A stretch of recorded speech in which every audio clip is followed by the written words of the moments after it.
ክቡራን ተመልካቾቻችንና አድማጮቻችን በስዊድን ታላቅ ተቃውሞ ሰልፍ ተደረገ። በተለይም በኢትዮጵያ ኦርቶዶክስ ተዋሕዶ ቤተክርስቲያን አርሲ ላይ እየተፈጸመ ያለው ግፍና በደል በተመለከተ በስዊድን ስቶክሆልም ሰላማዊ ሰልፍ ተከናውኗል። ህዝቡ ቁጣውን እያሰማ ይገኛል። በተለያዩ የዓለም ግዛቶች በተለይም በኢትዮጵያ ኦርቶዶክስ ተዋሕዶ እምነት ተከታዮች ላይ እየደረሰ ያለው ግፍና በደልን በተመለከተ በተለያዩ የዓለም ግዛት የሚገኙ ኢትዮጵያኖች ተቃውሟቸውን በማቅረብ ላይ ይገኛሉ። ዛሬ በስዊድን ስቶክሆልም ያለውን ሰላማዊ ሰልፍ በተመለከተ አሁን ይዤላችሁ ቀርባለሁ። አብራችሁን ቆዩ ከዝግጅቶቻችን ጋር። በአርሲ የፈሰሰው ደም በአርሲ የፈሰሰው ደም የኛም ደም ነው የኛም ደም ነው። ለሞቱት ማን ይናገር? ለሞቱት ማን ይናገር? ለሞቱት ማን ይጩህ? አብይ አህመድ ብርሃኑ መራው ከፊት እሱ ነው ህጋዊ ጦር ይላል።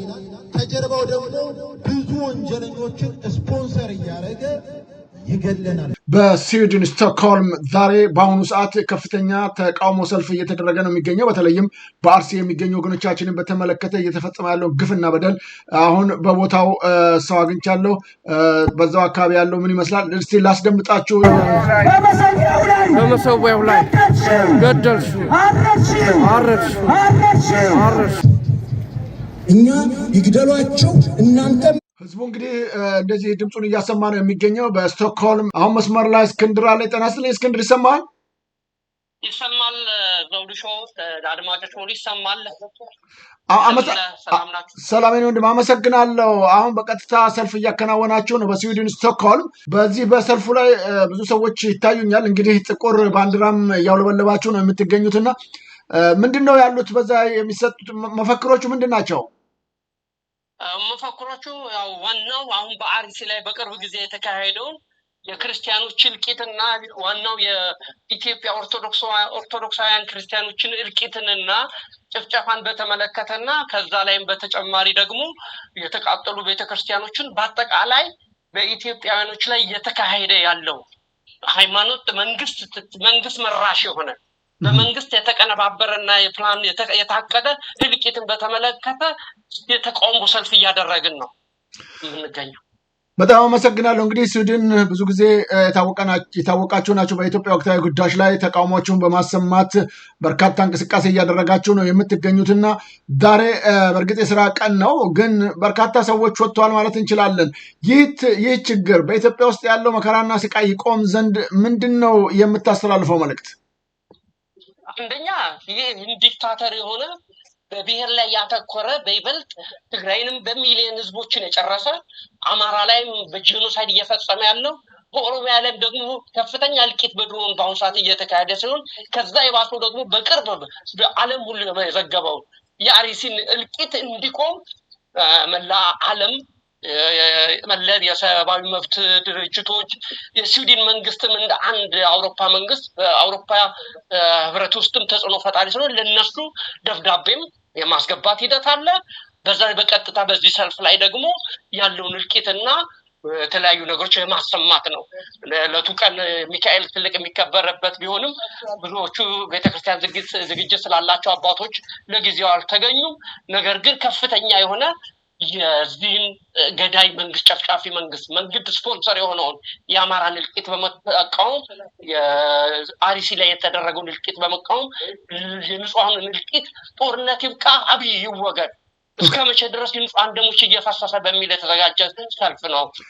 በአብዛኛው አርሲን ያሁኑን እልቂት ነው። ይህ እልቂት ያው ዙቃላቦ ላይ በአምቦ ላይም በዚሁ ተደርጓል። ኦርቶዶክስን የማጥፋት አንደር አታክ መሆኗን ሌሎች ሀገሮችም እንዲረዱ እያደረግን ያለ ነው። የዛ ጥረት አንዱ አካል ነው። በጣም አመሰግናለሁ እስክንድር። ምናልባት ሌላ አስተያየት የሚሰሰው ካለ ታገናኘኛለህ፣ ከሌለ እንግዲህ በዚሁ እናበቃለን። ኦኬ። ሌሎችም ድርጅቶች የተለያዩ የአማራ ድርጅቶች ሞረሽ እና ሌሎችም ይገኛሉ። አንድ የአማራን ተወካይ አንድ ሰው አገናኘሁታለሁ ከሱ ጋር። በጣም አመሰግናለሁ። ተመልካች አድማጮቻችን ሰልፉ አሁንም እንደቀጠለ ነው። ግን ቆማችሁ ታያላችሁ። ይሄ እረኝነት አይደለም። ይግባችሁ። ብሶት ነው የሚያናገረኝ። ይግባችሁ። ይግባችሁ። እያለቀ ያለው ኦርቶዶክስ ነው። ጤና ይስጥልኝ። እስቲ ማን ልበል? የዛሬ ሰልፉ ዋና ዓላማ ምንድን ነው? እስቲ ስምህንና ኦኬ ቀጥል። እሺ አመሰግናለሁ። ምንድነው ጌራ ወርቅ ዝናቡ እባላለሁ። እርሲን ሳስተዋውቅ በስዊድን የአማራ ማህበር ምክትል ሰብሳቢ ነኝ። እሺ የዛሬው ሰላማዊ ሰልፍ በዋናነት ያዘጋጁት ወንድሞቻችን በኢትዮጵያ ስደተኞች ማህበር በስዊድን አዘጋጅነት የተዘጋጀ ሰላማዊ ሰልፍ ነው። በዛ ላይ እኛ የአማራ ማህበራቶች ተሳታፊ ነን። የዚህ ሰልፍ ዋና ዓላማ በአርሲ ላይ ከአይምሮ በላይ የሆኑ ጭፍጨፋዎች ተፈጽመዋል። ባለፉት 8 ዓመታት የጄኖሳይደሩ ፋሽስታዊው የአብይ አህመድ ስርዓት ህዝባችን ላይ በጣም ብዙ መከራዎችን እያደረሰ ነው ያለው። ምናልባት ከዚህ ከምዕራቡ ዓለም መልስ እናገኛለን በሚል ሳይሆን አንደኛ አገር ውስጥ ዋጋ እየከፈለው ላለው ህዝባችንን አለን ድምጽ እየሆንን ነው የሚለውን መልእክት ማስተላለፍ ነው። ሁለተኛ የማህበራዊ ንቅናቄን መፍጠር ነው። ማህበራዊ ንቅናቄ የተለያዩ ኃይሎች የስርዓት መውረድ እንዳለበት መወገድ እንዳለበት ለማንም እንደማይጠቅም የሀገር ጠንቅ እንደሆነ የሚረዱ ኃይሎች በአግባቡ የገባቸው የተለያዩ ኃይሎች ማህበራዊ ንቅናቄን ፈጥሮ ህዝቡ በቃን ብሎ ማለት አለበት። በቃኝ ከዚህ በኋላ ግፍን መሸከም አልችልም ብሎ ማለት አለበት። አርሲ አይደለችም ብዙ አርሲዎች በኢትዮጵያ ውስጥ በዚህ 8 ዓመታት በኦሮሞማ ስርዓት በፋሽስታዊው የኦሮሞማ ስርዓት ተፈጽሟል። ይሄን ስርዓትን አንድ ሆኖ መታገል ካልተቻለ ስርዓቱን በቃን ብሎ ማለት ካልቻለ አብዛኛው ህዝባችን በድንዛዜ ውስጥ ነው ያለው። ዋጋ እየከፈለ ህይወት እየገበረ ያለ ኃይል እንዳለ ሆኖ በሌላ በኩል ግን በውስጥም በውጭም ጥቂቶች ነን አሁን እየወጣን እንትን እያደረግን ያለ ነው። በተለይ አሁን የአሁኑ ጭፍጨፋ ላይ የሚያደርገው የኢትዮጵያ ኦርቶዶክስ ተዋሕዶ ቤተክርስቲያንን ታርጌት ያደረገ ነው። የእምነት እንትኖቿን ታርጌት ያደረገ ነው። ይህ ወንበዴ ስርዓት የተለያዩ ኃይሎችን ነው የሚያደራጀው። አንደኛው ፍለፊት የሚመራው ብርሃኑ ጁላ የኢትዮጵያ መከላከያ ሰራዊትን ይመራል ይላል። ከበስተጀርባ ግን ውሃብያን አደራጅቶ አክራሪ እስላሚስትን አደራጅቶ ክርስቲያኖችን ያሳርዳል። በሌላ በኩል መናፍቃንን በጎን እንትን አድርጎ አደራጅቶ አዲስ አበባ ላይ ሚሊኒየም አዳራሽ የተለያዩ እንትኖችን እየፈቀደ እምነት የግል ነው ችግር የለውም እሱ አይደለም፣ ግን የቤተ ክርስቲያኗን እምነት ተከታዮች እንዲዘልፉ የቤተ ክርስቲያኗን አገልጋይ ካህናትን እንዲዘልፉ ይሄ በይፋስቱ ስፖንሰር የሚያደርጋቸው ነው። ስርዓቱ ስፖንሰር የሚያደርጋቸው ነው።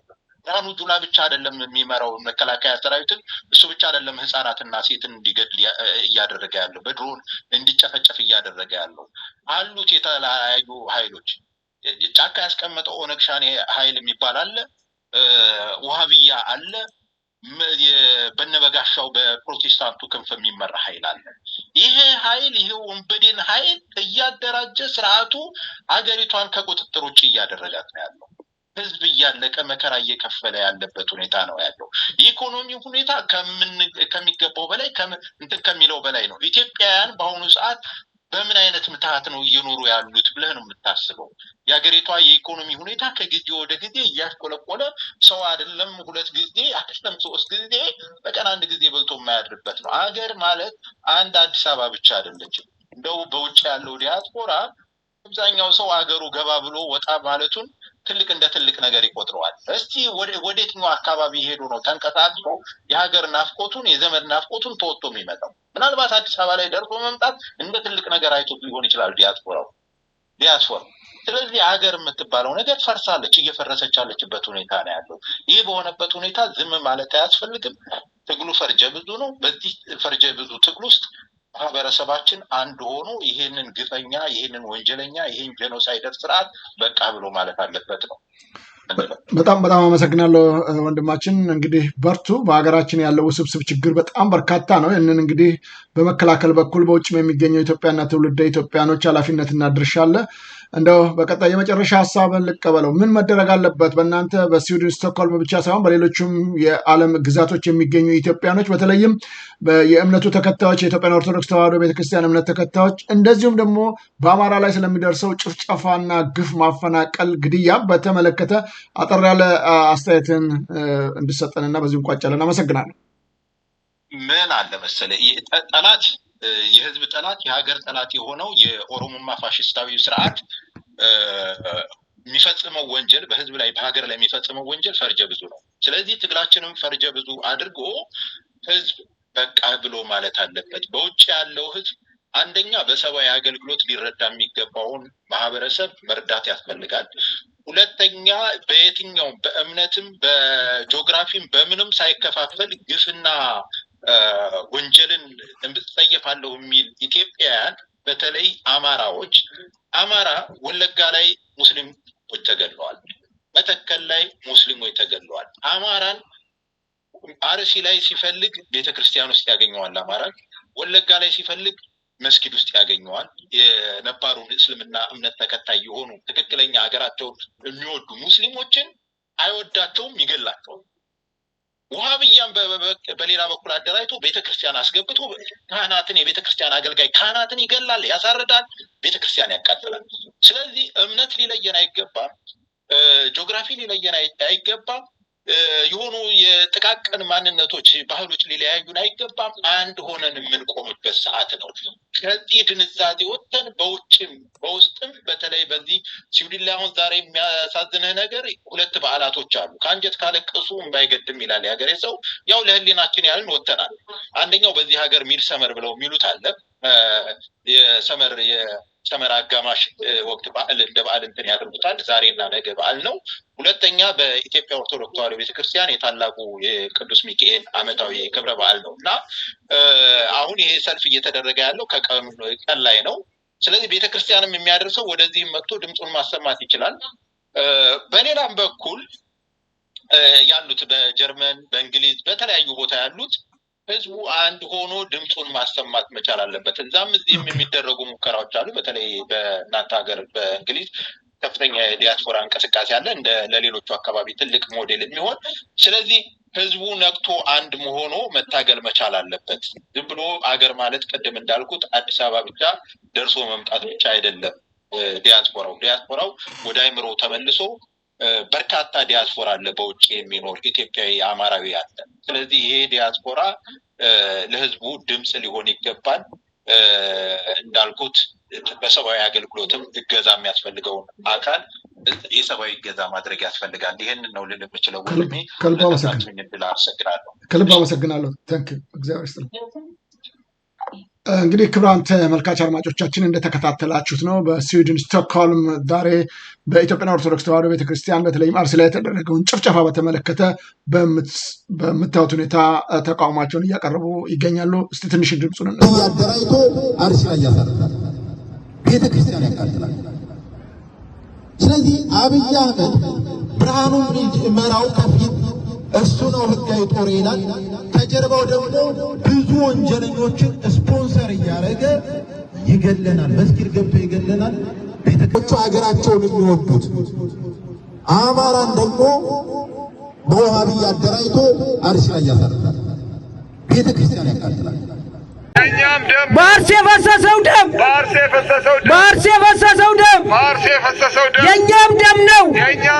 የኛም ደም ነው ለሞቱት ማን ይናገር ለሞቱት ማን ይጩህ ለሞቱት ማን ይጩህ ዝም ብለሃል አንተ ወገን ሲገደል ዝም ብለሃል ንጹሃንን ገደሉ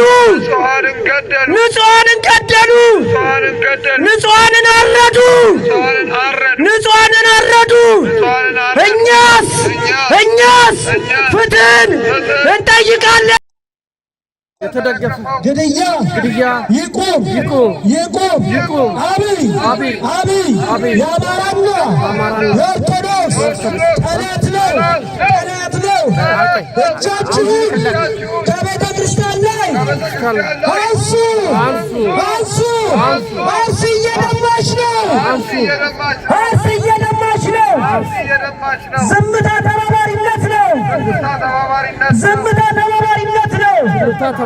ነው።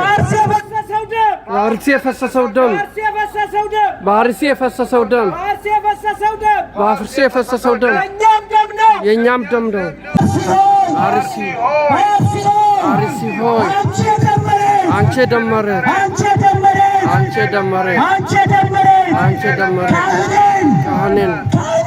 ካህኔን መምሬን በመሰዊያው ላይ ገደልሽ። እንግዲህ ክቡራን ተመልካች አድማጮቻችን እንደተከታተላችሁት ነው በስዊድን ስቶክሆልም እየደረሰ ያለውን በኢትዮጵያ ግፍና በደል በተመለከተ በዚህ ሁኔታ ተቃውሟቸውን እያቀረቡ ነው የሚገኙት። በሌሎችም የዓለም ግዛቶች የሚገኙ የእምነቱ ተከታዮች በጣም ያሳዝናል። እንደምታዩት በሃይማኖቱ ላይ ያሉ አባቶች በተለይም ጉዳይ የሚመለከታቸው የኢትዮጵያ ኦርቶዶክስ ተዋሕዶ እምነት ተከታዮች እንደዚሁም ደግሞ ካህናቶች የሚመለከታቸው የቤተ ክርስቲያኑ አስተዳዳሪዎች፣ ጳጳሳቶች በዚህ ጉዳይ ላይ ትኩረት ሊሰጡ ይገባል እያል እንግዲህ በስዊድን ስቶክሆልም ያጠናቀርነውን አጠር ያለ ዝግጅት ይህንን ይመስላል። በሌሎች ዝግጅቶች እስከምንገናኝ ሰላም ጤና ይስጥልኝ እያልኩ የምሰናበታቸው ይህንን በስዊድን ስቶክሆልም ያለውን የቀጥታ ሰልፍ በስፍራው ያለውን ያቀረብኩላችሁ እኔ ዘውዱ መንግስት የነበርኩኝ። መልካም ጊዜ፣ ጤና ይስጥልኝ።